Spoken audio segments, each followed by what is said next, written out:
Hola a todos, les damos la bienvenida a la Fonoteca desde casa. Yo soy Itza Restrepo y los saludo a nombre de la Fonoteca Nacional de México. Estamos muy contentos de que nos acompañen en esta sesión de escucha. El día de hoy hablaremos sobre la colección Eduardo Mata, que se encuentra resguardada en la Fonoteca Nacional, y platicaremos con Teo Hernández, investigador de música de concierto de la Fonoteca Nacional, y con Carla Verges, que es investigadora de música mexicana de concierto. Empezaremos con Teo Hernández. Teo, ¿cómo estás? Muchas gracias, Itza. Muy contento de reanudar estas sesiones de escucha. La verdad, una de las cosas importantes que tenemos en la Fonoteca Nacional es que nos comunicamos con el público de muchas formas. Una de ellas son las sesiones de escucha y pues se habían visto interrumpidas por este inconveniente sanitario que tenemos y reanudarlas desde casa me parece una idea formidable. Muchísimas gracias. No, al contrario, gracias a ti ya nos extrañamos todos, pero por lo tanto aquí estamos. Para darle una introducción a la sesión de hoy, ¿nos puedes contar, por favor, cuál es la misión de la Fonoteca Nacional? ¿Qué hace la fonoteca? Bueno, pues preserva, salvaguarda, conserva, investiga el patrimonio sonoro y también lo difunde. De ahí la importancia de las sesiones de escucha. Nada más como paréntesis, déjame decirte algo, muchas fonotecas del mundo lo que hacen es guardar los sonidos que tienen, ¿no? O sea, conservan grabaciones. La Fonoteca Nacional de México es a nivel internacional en este sentido pionera porque también regresa el patrimonio. ¿Qué quiere decir esto? Que la gente tiene libre acceso a todo el material que se encuentra en la fonoteca. Esto es primordial porque podemos hablar de que se completa el ciclo de la preservación cuando los sonidos se reintegran a las personas. Esto es, se cierra un círculo donde aquellos audios que de alguna forma estaban olvidados se vuelven a integrar a la sociedad. Entonces, Claro. eso es básicamente lo que es la Fonoteca Nacional. No, qué bonito, eso es, la verdad es bellísimo. ¿Nos puedes hablar, por favor, sobre Eduardo Mata? Bueno, mira, para empezar, Eduardo Mata es un personaje fundamental en la historia moderna de México.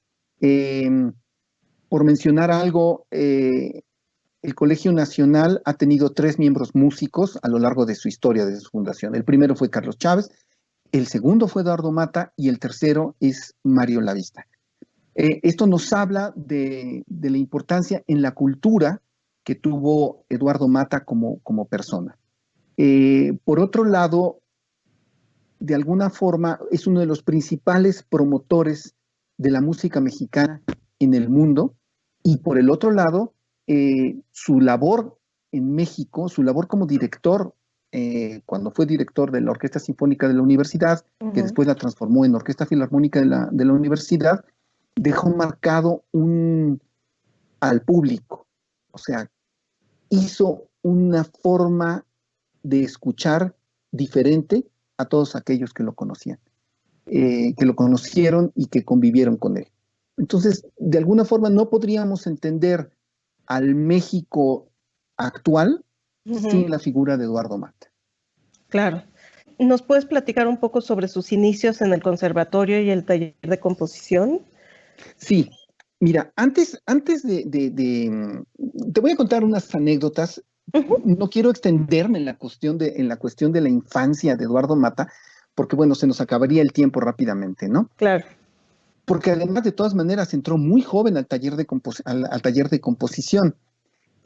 Eduardo Mata fue un niño travieso, como todos. O sea, nosotros cuando pensamos en los genios, pensamos en un niño como así medio retraído retraído y que no se llevaba con los demás. No. En ese sentido, Mata fue un niño hiperactivo, travieso, que verdaderamente hacía cosas que espantaban a los papás, ¿no? Él mismo cuenta, por ejemplo, que uno de sus juegos era disfrazarse de luchador y su héroe era Black Shadow. ¿De qué nos habla esto? De verdaderamente un niño totalmente normal. Claro. Él nació en 1942 en la Ciudad de México el 15 de septiembre Ujú. y a muy temprana edad se fue a vivir a Oaxaca. Em, entonces, todo el mundo contaba que, bueno, que él era un chamaco que decían, híjole, a ver qué otra travesura nos hace. Y tenía una nana. Esta nana tenía clases de solfeo. Ujú. Y para sorpresa de todo el mundo, cuando la nana tenía clases de solfeo, Eduardo Mate se quedaba callado. Así, entonces decían, oye, pero ¿cómo podemos tener al niño tranquilo? Y el niño insistió tanto en que lo dejaran ir con la nana a las clases de solfeo, que fue, digamos, como sus pininos en el solfeo, ¿no? Claro. De las cosas muy importantes de la infancia de Mata que lo determinan es que una vez los papás lo llevaron a, al Teatro Macedonio Alcalá. Ujú. Y como todos los papás que llevamos a niños, tenemos el miedo de que en determinado momento el niño vaya a interrumpir el concierto. Claro. Y entonces los sentaron ahí, empezaron a oír José Isli Mantur, que hacía una quinta de Beethoven. ¿Y qué pasó? Los papás se quedaron maravillados porque el niño se quedó como petrificado. Tan es así que en determinado momento el papá se voltea y le dice a la mamá, oye, ¿ya viste qué bien se está portando Eduardito? ¿Y qué hace Eduardito? Se voltea con los papás y les dice, shh, cállense que no dejan Ah, oír. O sea, pasa al revés de lo que pasa normalmente. Bueno, exactamente. quise relatar esto porque de alguna forma nos dice de que un niño normal tiene una inclinación desde pequeño que lo lleva directamente por un gusto musical. Eh, Otra de las cosas que hacía era llegaba con su triciclo a ver la banda de Oaxaca. Oaxaca es una ciudad sumamente musical y uno de los principales centros es los domingos, ahí en la plaza, se pone la banda y tocan obviamente música oaxaqueña, pero también hacían arreglos. El director en aquel entonces era Amador Pérez Torres, que había incluso compuesto el Danzón Nereidas, ¿no? Era un personaje muy importante en Oaxaca. Y ya le tenían su sillita para que el niño que llegaba en triciclo se subiera a esa sillita y ahí pudiera escuchar a la banda. Esto está plasmado en varios lugares, incluso Mata lo relata en algunas de las entrevistas que tenemos en la Fonoteca Nacional, en en el acervo de Radio Universidad, por ejemplo, hay Ujú. algunas entrevistas donde él relata su infancia y recuerda muy vívidamente cuáles fueron sus primeros contactos con la música. Claro. Es un niño que es muy inquieto, aprende a tocar la guitarra, y su primera presentación, digamos, pública, un poquito más, la da en 1952, cuando en el Teatro Macedonio Alcalá sale vestido de charro a cantar varias canciones. Entonces, tiene mucho éxito. Y bueno, él evidentemente destaca de todos los demás porque tiene una soltura, una preparación, una afinación muy grande. Y ya, perdón No, no, no, está, por, está por este, padrísimo. No, no, por no. este perdón por este preámbulo, pero entonces se muda a la Ciudad de México y entra al conservatorio. El papá tiene muchas dudas acerca de si la profesión a la cual se debe de acercar Mata es la música. Este es un prurito que, bueno, en todos los padres que tuvieron una profesión, digamos, clásica, como Ujú. podría ser Algo más convencional, tal algo vez. más convencional, Ujú. pues siempre tienen la preocupación pues, de qué va a vivir mi hijo, ¿no? O sea, tenemos Claro. esa preocupación. Y si el niño quiere dedicarse a la música, bueno, pues, híjole. Entonces el papá lo que hace es llevar al niño a, con Amador Pérez Torres, que en ese momento ya está en la Ciudad de México, y le pregunta, oiga, ¿de veras cree que mi hijo tenga algún tipo de capacidad para la música? Y Ujú. entonces el maestro Torres le decía, a ver, espéreme tantito, no se me acelere, yo no le voy a responder eso. le da una partitura y le dice, a ver, Eduardito, dirige. Y entonces Eduardito le dirige a la banda una obertura de Berlioz. Wow. Bueno, a partir de esto al papá obviamente no le queda ninguna duda. Dice, bueno, que entre al conservatorio. Él fue alumno de piano de María Luisa Rodríguez de Rodríguez. María Luisa Rodríguez de Rodríguez es la mamá ni más ni menos que de María Teresa Rodríguez. Uh-huh. Y se vuelven amigos, las familias se vuelven amigos, y esta es una de las primeras grandes influencias que tiene Eduardo Mata desde el punto de vista musical y desde el punto de vista de una disciplina que hay que cumplir.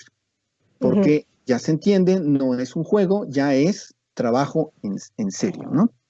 Entra al Conservatorio Nacional de Música muy pequeño y entra a formar parte de un grupo que se llama el Grupo Berlioz, un grupo pues, prácticamente de jóvenes, ¿no? Estaba José Antonio Alcaraz, Salvador Reyes, Domingo Borrego y Jesús Villaseñor, eran los que eran el Grupo Berlioz. Para quienes conocimos al maestro José Antonio Alcaraz, nos lo imaginamos perfectamente en su juventud.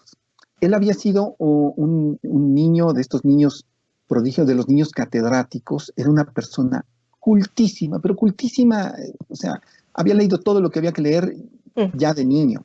Uh-huh. Entonces él es el guía de ellos, de alguna forma, y inquieto como siempre, el maestro Alcaraz empieza a introducirlos en la música contemporánea, en la música que tiene que ver más con las vanguardias.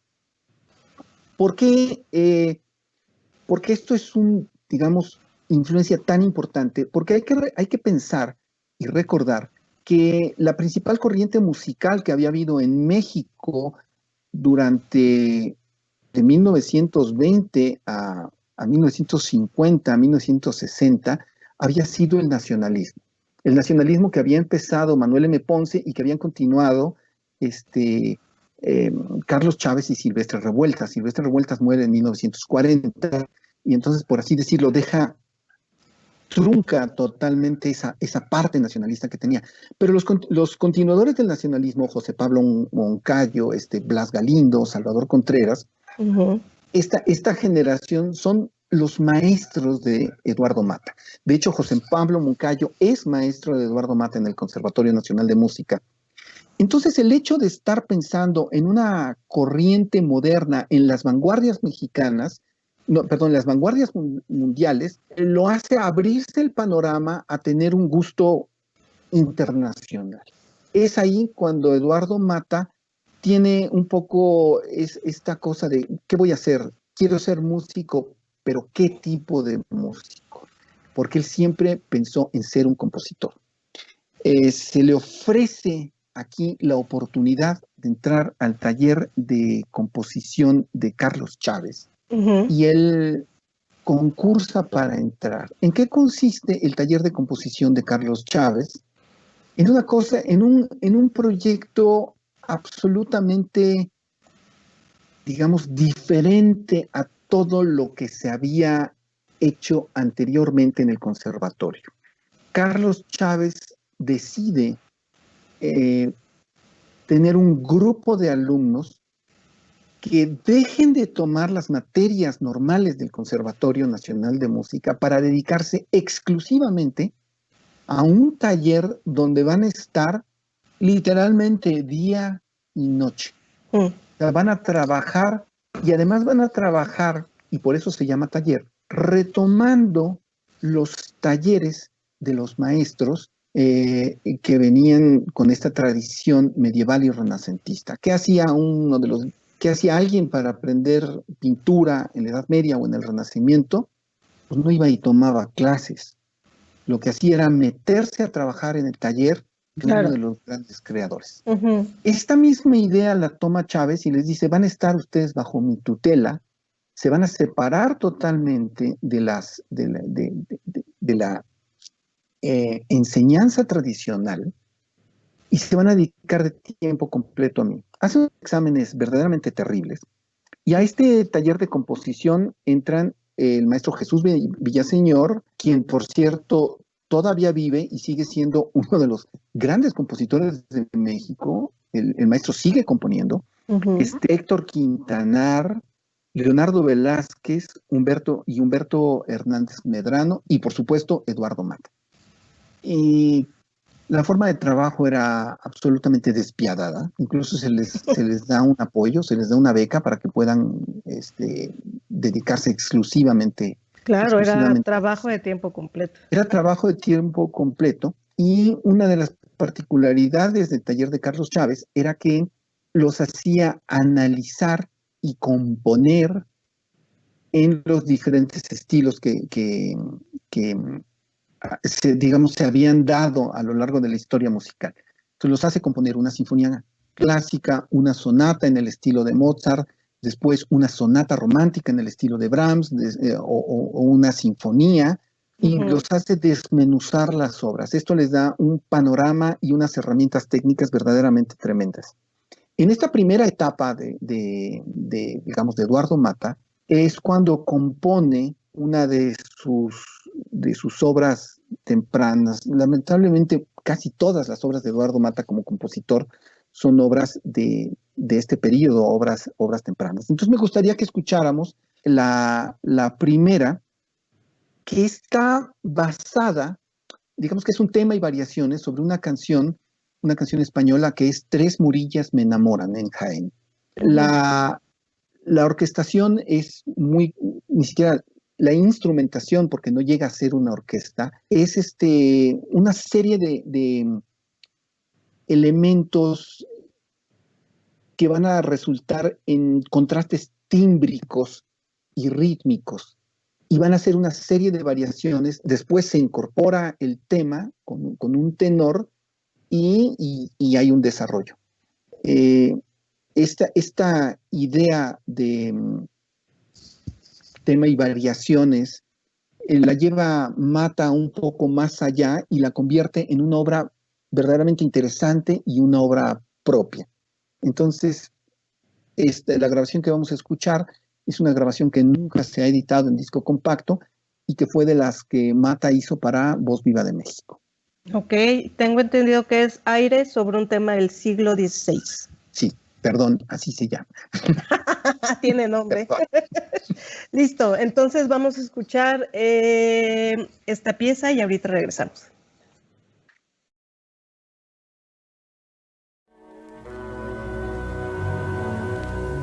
Tres Marillas me enamoran en Jaén, Asha y Fátima y Marién.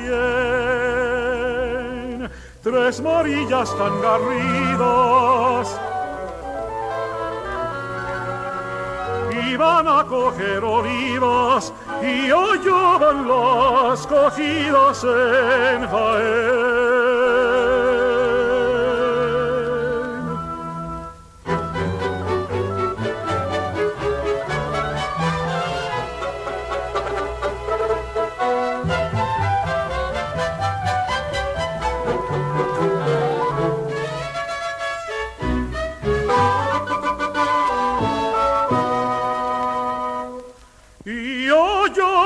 Las cogidas y tornaban desmaídas, y hollaban las cogidas y tornaban desmaídas. Tres Marillas me enamoran en Jaén, Asha y Fátima y Marién. Tres Marillas tan lozanas iban todas las mañanas, iban a cortar manzanas en Jaén.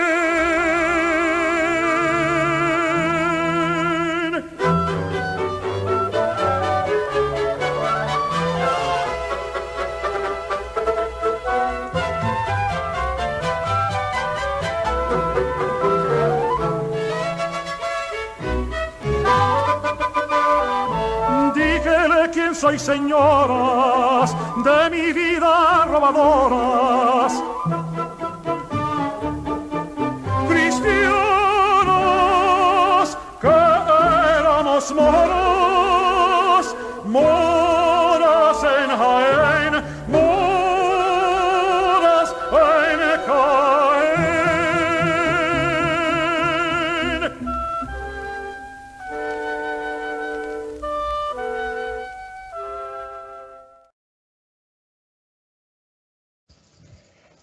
Teo, ¿nos puedes contar, por favor, cómo Eduardo Mata estudió dirección?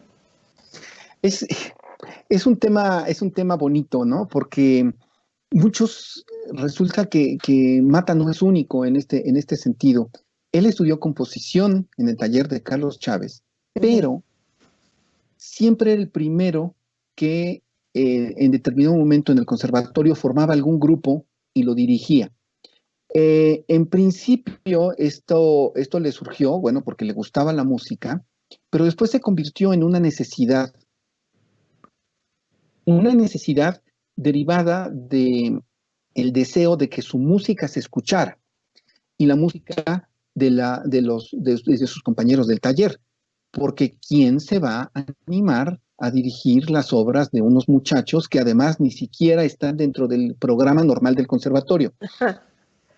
Entonces tiene que haber alguien, un líder desde el punto de vista musical, un director que organice sobre todo los trabajos que son un poco más amplios en el sentido instrumental, ¿no? Si es una obra de cámara, 2, 3 personas, bueno, pues los músicos se podrán, por así decirlo, hacer bolas, pero cuando se trata ya de un conjunto más grande y de una obra compleja, una obra que está inserta en la vanguardia, pues se necesita, obviamente, alguien que les esté marcando.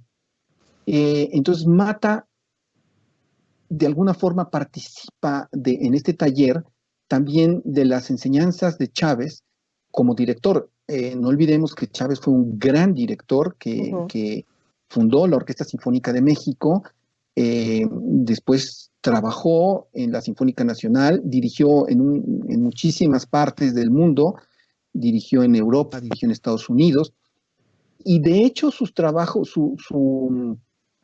de director lo hacía que se ausentara en determinado momento del taller, y es cuando otros colegas compositores llegaban y ayudaban asistían a los muchachos del taller, ¿no?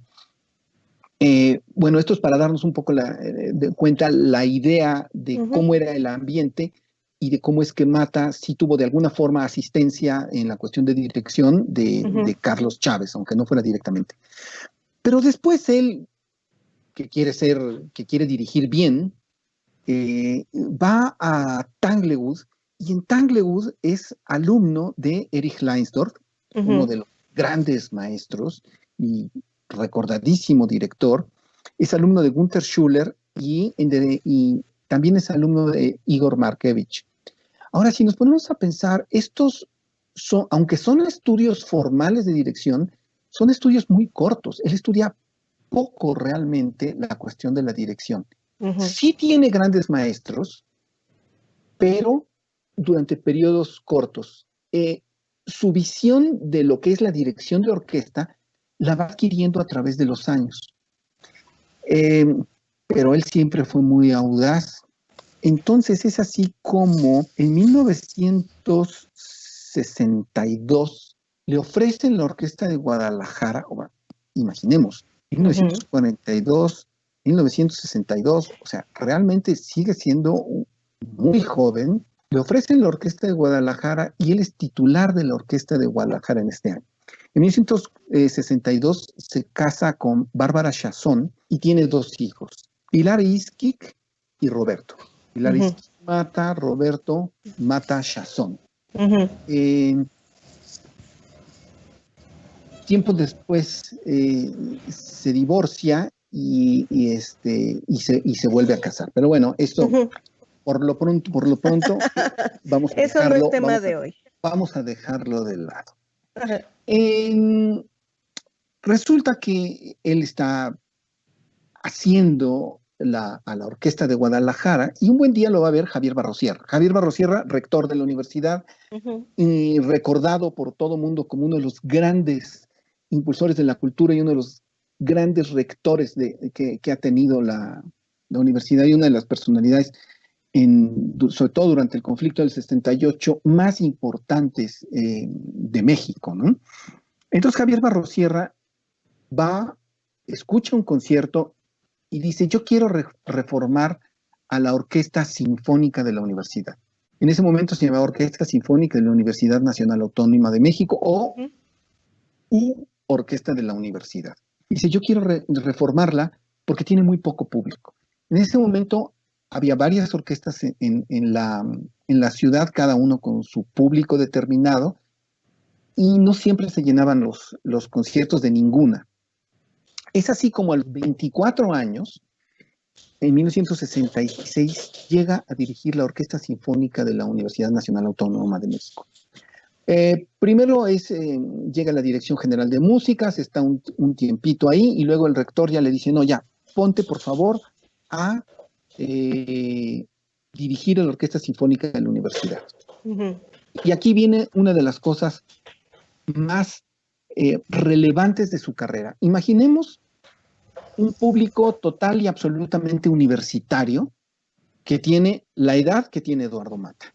Uh-huh.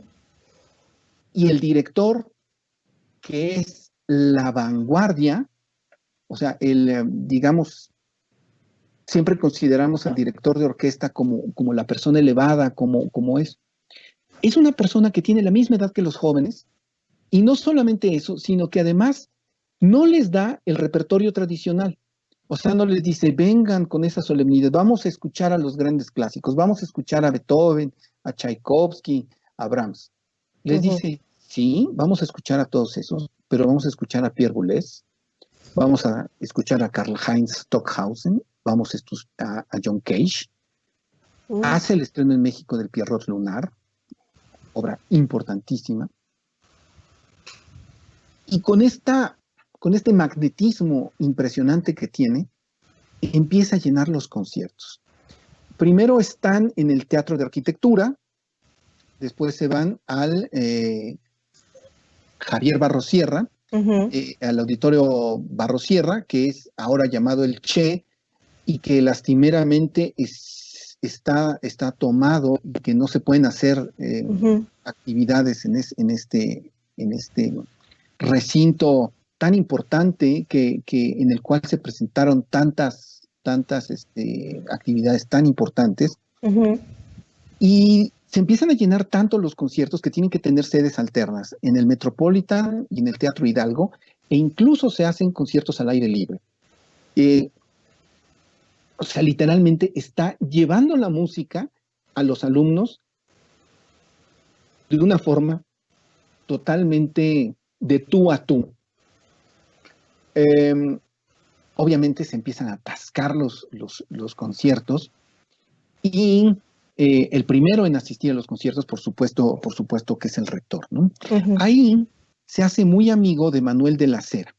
Manuel de la Cera, un personaje que será importante, también uno de los grandes amigos de Eduardo Mata, y según relata el mismo Manuel de la Cera, se hace muy amigo de él, sobre todo en la marcha, en la famosa manifestación de los silencios. Esto lo menciono porque estamos viendo a una estudiante que está al lado de los estudiantes. Claro.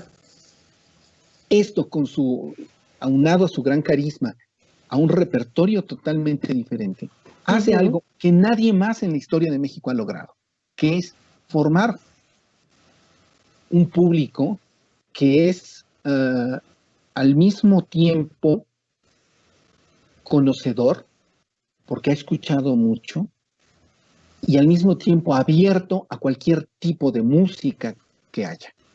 Entonces me gustaría poner aquí un ejemplo musical, okay. Si me permiten. Sí, por favor. Una de las grandes versiones de La Chacona en mi menor de Dietrich Buxtehude. Es una obra de Carlos Chávez, que Carlos Chávez toma una obra de órgano de Buxtehude y la orquesta. Esto aparentemente es la misma obra, pero no, es una obra diferente porque tiene un significado diferente al estar transportado de un mundo a otro, ¿no? Uh-huh. Esta versión de Eduardo Mata, a mi modo de ver, es en buena medida un homenaje a su maestro, y nos da cuenta del tremendo sentido de la sutileza, de la orquestación, de cómo se debe de manejar la orquestación a la hora de dirigir, de Eduardo Mata. Es con la Orquesta Sinfónica de Londres. Buenísimo, vamos a escucharlo.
quise insistir en esta etapa de Eduardo Mata, porque de alguna forma es la etapa que marcó a un público. De hecho, es un público que seguimos reconociéndolo. Cuando uno va a las salas de concierto, es un público que tendrá entre 65 y 75 años. El público que se formó con Mata es un público diferente y es un fenómeno que no se ha vuelto a dar en México. Este público abierto, conocedor, repito, interesado realmente por la música, ¿no? Bueno, por problemas, ya sabemos, como siempre los hay en México, empieza a haber problemas sindicales, ya no se siente a gusto y ya Eduardo Mata ya no tiene la libertad de hacer lo que estaba haciendo antes. Entonces decide dejar a la orquesta e irse. Dejarla no sin antes haber no solo dejado el legado de público, este legado de músicos, sino también nos deja quizá una de las mejores salas de concierto que hay en Latinoamérica, en América, que es la Sala Nezahualcóyotl. O sea, la Sala Nezahualcóyotl se hizo a partir de la necesidad de que la orquesta tuviera una sede, porque ya no tenía cabida todas las sedes alternas que estaban teniendo, ¿no? Entonces él se va a Estados Unidos, primero está en la orquesta de Phoenix, a estas alturas ya tiene un contrato con la RCA para grabar, eres director invitado principal de la London Symphony, hace un proyecto junto con Manuel de la Cera, que es la primera vez que se hace una integral de un compositor orquestal, que es un disco sobre Silvestre Revueltas con una orquesta inglesa, la New Philharmonia. La fotografía que estamos viendo ahorita es muy bonita porque está viendo ni más ni menos que a James Galway, porque muchos de los grandes solistas que trajo a México daban clases también. Entonces esto repercutía en el ambiente musical mexicano, ¿no? Pero bueno, entonces deja Phoenix y se va a la orquesta de Dallas, y la orquesta de Dallas la encuentra en un estado parecido al que tenía la orquesta sinfónica de la universidad cuando Mata llegó. ¿A qué me refiero? Es una orquesta que no tiene una sede, es una orquesta que toca de vez en cuando, y Mata en el periodo de tiempo que es de 1977 a 1993, da una cantidad de conciertos, hace el patronato, logra hacer una sala, tiene grabaciones que difunden a nivel internacional a la orquesta, como estas que estamos viendo, y bueno, ya tiene una proyección muy grande, dirige, digamos, se le abre totalmente las oportunidades, dirige mucho en Europa, dirige mucho en Rotterdam, dirige en Alemania y hace diferentes proyectos discográficos. Pero una de sus características que creo que va a ser tratada un poco más por la maestra Carla Verges al final, es la cuestión de su repertorio. Nada más quisiera que escucháramos un ejemplo de uno de los compositores latinoamericanos a los cuales él estuvo ligado, que es Antonio Esteves. Antonio Esteves hace una cantata que se llama Cantata Criolla, que es quizá la obra nacionalista venezolana más importante a nivel mundial. Y esta cantata la hace él en muchas ocasiones. Incluso la hace en vivo varias veces antes de grabarla. Entonces, escuchemos esta bellísima cantata, que además la parte que vamos a escuchar tiene el ritmo de un joropo. Y el texto es muy, muy divertido. Es el duelo que existe, un duelo de copleros entre el diablo y Florentino. Y esto se ve perfectamente bien representado musicalmente hablando. Ok, vamos a escucharlo. Escuchemos.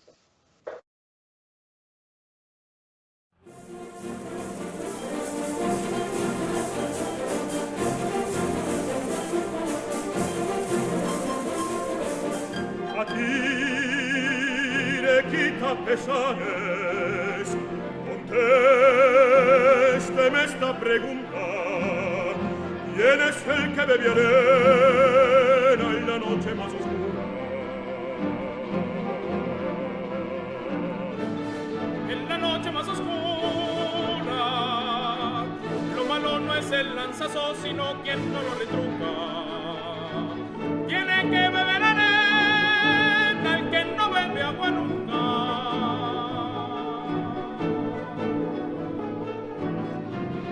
El que no bebe agua nunca, así cualquiera responde barajando la pregunta.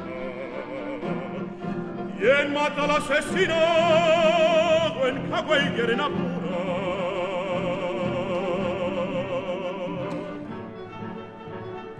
En Hawái y arena pura, el médano solitario, el ánima que no cruza. La noche llegó en cobija, el lucero que lo alumbra. ¿Qué culpa tengo, señores, si me encuentro el que me busca?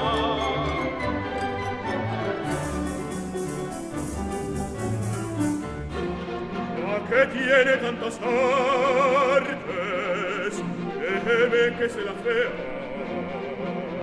Falta un cuarto para la una cuando el candil parpadea, cuando el espanto sin rumbo con su dolor sabanea, cuando Florentino calla y así perdió la pelea, cuando canta la pavita, cuando el gallo mendea. Simplemente mencionar que, bueno, aquí hice una trampita chiquita, esta grabación no nos fuimos en orden cronológico, es de lo que dirigía constantemente, pero esta grabación es mucho posterior a esta época de la que estamos hablando. Lo que sí vamos a escuchar a continuación, que sí es de esta época, es Carmina Burana. Carmina Burana, todo el mundo la conoce, todo el mundo sabe que es un gran éxito a nivel internacional. Entonces las casas discográficas se fijan muy bien con quién van a poner Carmina Burana, quién es el que la va a hacer para que, pues obviamente sea un éxito discográfico comparado con las otras versiones que existen, porque hay muchísimas, ¿no? Entonces es sumamente sintomático que estemos pensando que la RCA, que es una disquera a nivel internacional, escogiera a Eduardo Mata para grabar Carmina Burana. Y además lo hace, creo yo, por otra razón. Es una versión sumamente personal y diferente a la mayor parte de las versiones que nosotros conocemos. Entonces, no sé si quisiéramos escuchar Carmina Burana, que es justamente de esta época. Sí, nada más una preguntita. ¿Por qué es diferente a las demás? Ay, buena pregunta. No me quería extender en eso, pero ya que lo preguntas. Ya que estamos ahí. Ya que estamos ahí, ¿verdad? Mata tiene una característica, sobre todo que va desarrollando al final de su vida, que se va volviendo un director muy personal. Va cuidando sumamente los tiempos. En determinado momento los hace un poco más largos para la atención al detalle. Okay. Entonces, todo este detalle, nosotros estamos acostumbrados a oír el O Fortuna. Justamente escogí la introducción porque es quizá lo más famoso, fuerte, y aquí es fuerte, pero al mismo tiempo es detallada. Al mismo tiempo tiene una gran idea de lo que es el color, o sea, y la textura instrumental. Y bueno, tendríamos que oír toda la obra para escuchar otros detalles y la intención que le da, ¿no? Pero creo que con la introducción podemos entender un poquito por dónde va. Sí, notar las diferencias y por qué Eduardo Mata es Eduardo Mata. Exactamente. Ok, perfecto, vamos a escuchar.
Después de escuchar esto, ahora vamos a hablar con Carla Verges, que es investigadora de música mexicana de concierto de la Fonoteca Nacional, y va a cerrar esta sesión de escucha sobre Eduardo Mata.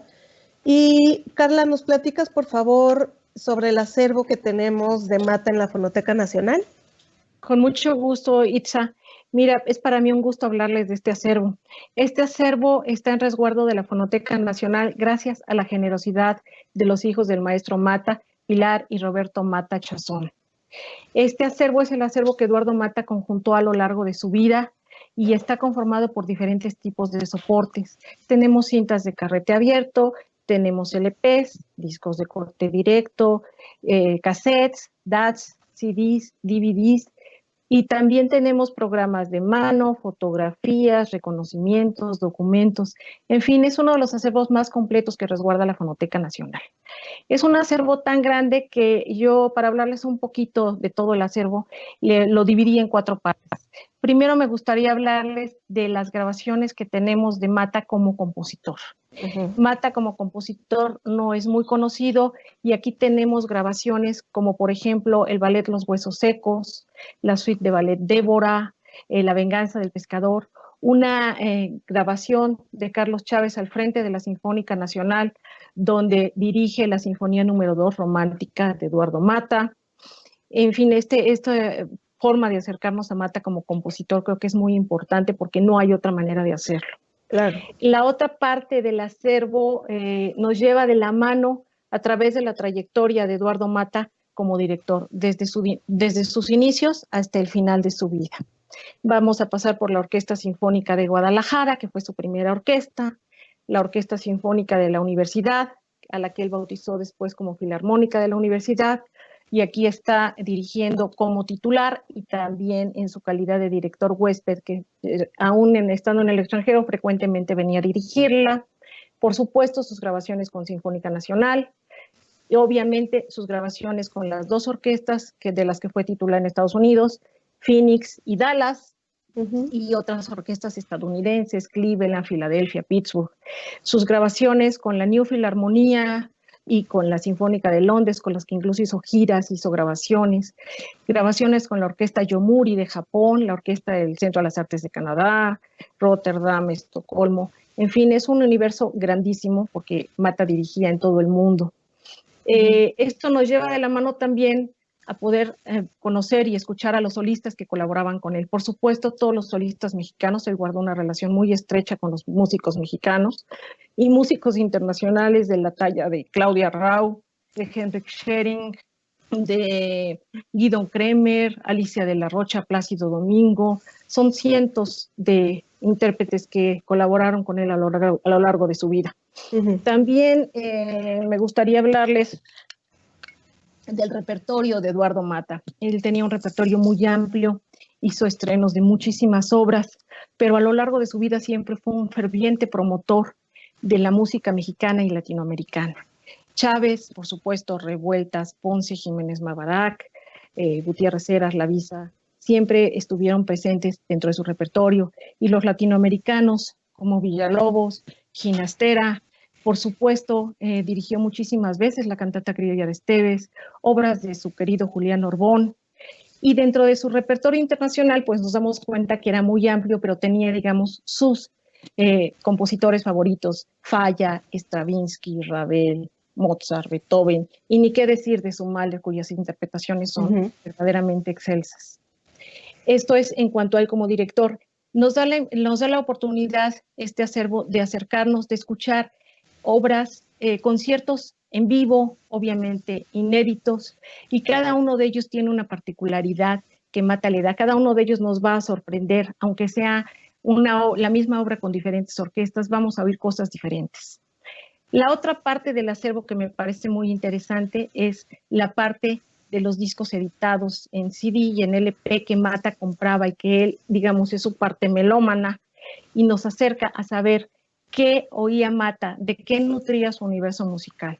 Es una parte grande, es una parte muy ecléctica, como todo melómano, con versiones diferentes de las mismas obras. Y una última parte, y no menos importante, es una serie, sobre todo en cassettes de audios, que Mata guardó de obras, intérpretes y compositores, colegas seguramente, o músicos que le hacían llegar sus grabaciones para que los conociera. Y entonces dentro de estas grabaciones hay muchísimas obras, muchísimos compositores y muchísimos intérpretes que no podríamos conocer de otra forma. Estas son las 4 vertientes en las que yo quisiera que vieran este acervo.